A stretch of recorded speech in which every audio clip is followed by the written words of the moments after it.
Hey, seventh graders. Today we're going to be working on ranching and farming in Texas. Um, I hope that you recognize the cow that's standing in front of you. That's a Texas Longhorn.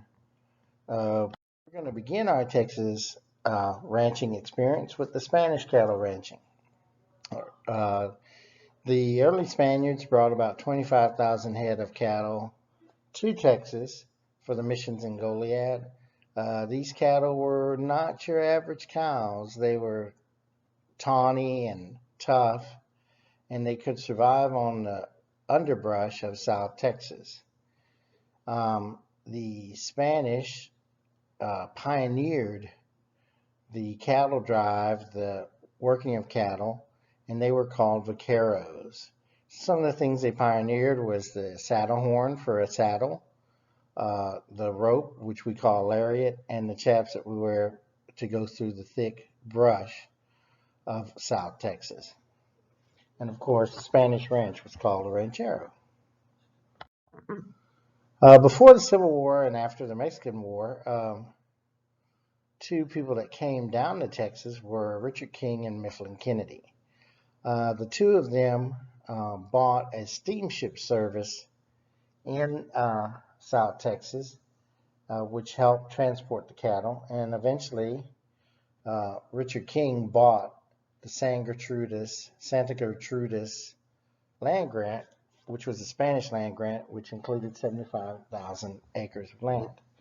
Now, if you ever drive to South Padre Island, you're going to drive this long stretch of highway where there's nothing for about 80 miles.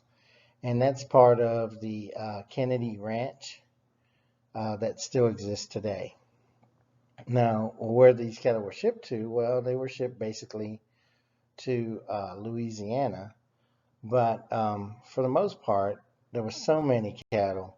A lot of times they didn't even slaughter them for their meat. They just slaughtered them for their hides. So after the Civil War, the depression of the cattle market really went down. And there's a cow only sold for about $4 a head. But in Chicago, they would sell for $40 a head. So what the cattle barons of Texas had to do was find a way to get their cows to a railroad. And the closest railroad was in Sedalia, Missouri. So they gathered up their cows and they drove them to Sedalia, Missouri.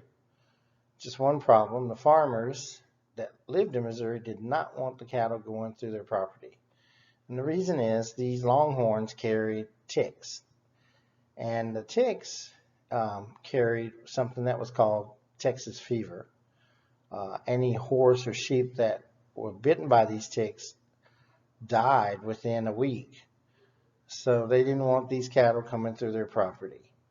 And the ticks themselves never affected the longhorn cattle, but they did affect sheep and horses.